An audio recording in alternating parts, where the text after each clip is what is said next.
Counting square শেখাবো। স্কলারশিপে শুধু না, তোমার যে কোনো চাকরির পরীক্ষায় এগুলো এসে থাকে, যেমন রেল, তারপর এসএসসি, পিএসসি পরীক্ষায় এগুলো এসে থাকে। তো তোমরা এগুলো করবে। কাউন্টিং স্কোয়ার, দেখো এই ধরনের ছবি, এটা হচ্ছে ছবিটা দেখাচ্ছি তোমাদেরকে।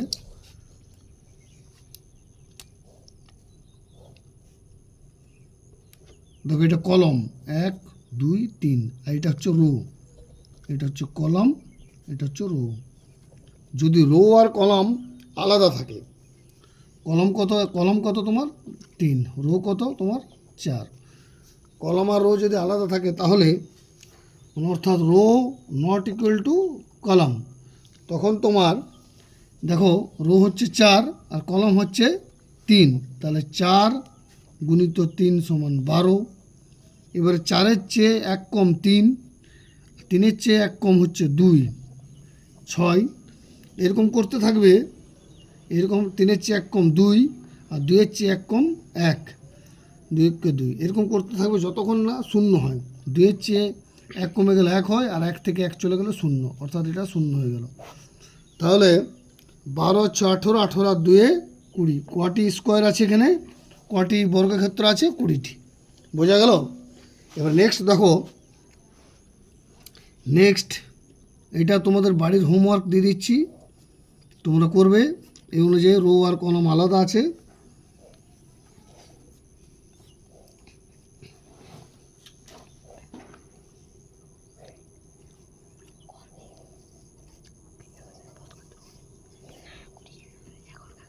এটা তোমরা করবে বাড়িতে।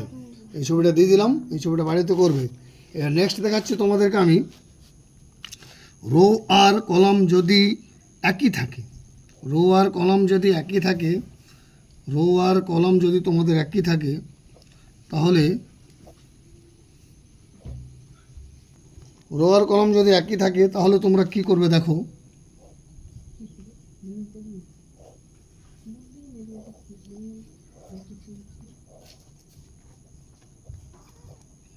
এক দুই তিন চার, 1 2 3 4, তাহলে রো হচ্ছে 4, কলম হচ্ছে 4, অর্থাৎ রো ইজ ইকুয়াল টু কলম।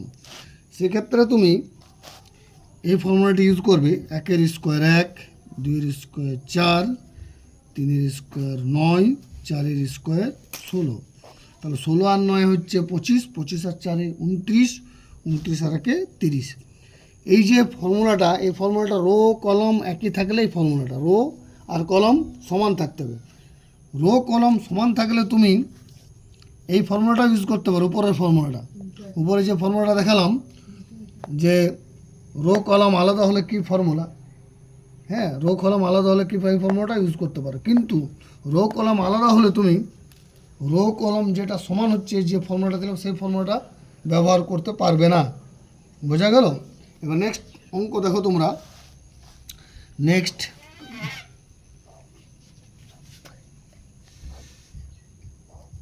1 2 1 2, তো এই ক্ষেত্রে দেখো রো হচ্ছে 2, রো হচ্ছে কত, রো হচ্ছে 1 2, কলম হচ্ছে 1 2। তো যেহেতু রো কলম একই আছে, তাহলে তুমি করতে পারো 1 স্কোয়ার 1, 2 স্কোয়ার 4, তাহলে 5। নেক্সট অঙ্ক দেখো তোমরা,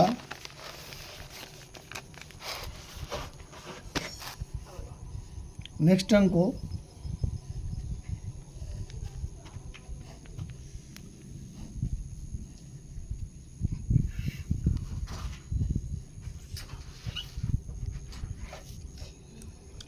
দেখো তোমরা, সবার ক্ষেত্রে কি আসবে, সব ক্ষেত্রে দেখো প্লাস প্লাস আসছে। এটা একটা প্লাস, এটা একটা প্লাস, এটা একটা প্লাস, তাহলে 3টে পেলা প্লাস, অর্থাৎ সব 5 5 5, কটা হলো 15টা।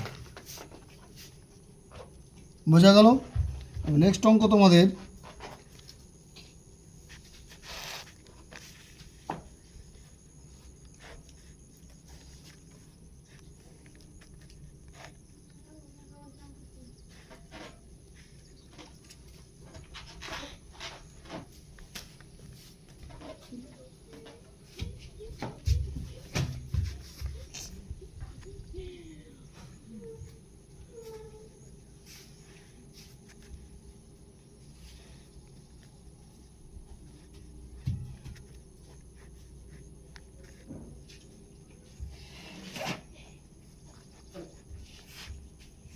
দেখো দেখো রো 1 2 3 4, কলমও দেখো 1 2 3 4, অর্থাৎ রো আর কলম সমান।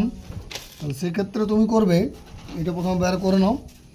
তাহলে 1 স্কোয়ার সমান 1, 2 স্কোয়ার সমান 4, 3 স্কোয়ার সমান 9, 4 স্কোয়ার সমান 16, 16 9 25, 25 4 4 29, 29 আর 1 30। আর যেহেতু দেখো চারটা আছে, একটা দুটো তিনটা চারটা, এই চারটার জন্য তুমি 5 5 করে পেয়ে যাবে।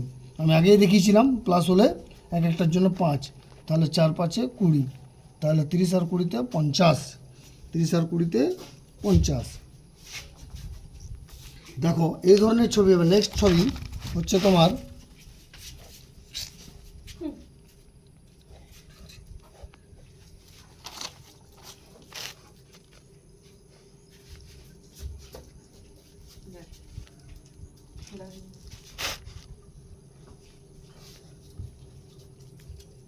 দেখো এখানে প্লাস আছে, প্লাস, তাহলে এটা কটা হয়ে গেল? 5টা, 5টা হয়ে গেল।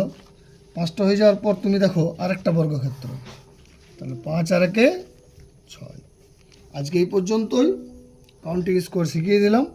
আরও কিছু তোমাদেরকে দেবো, তোমরা অবশ্যই প্র্যাকটিস করবে, সেই সঙ্গে লাইক এবং শেয়ার অবশ্যই করবে।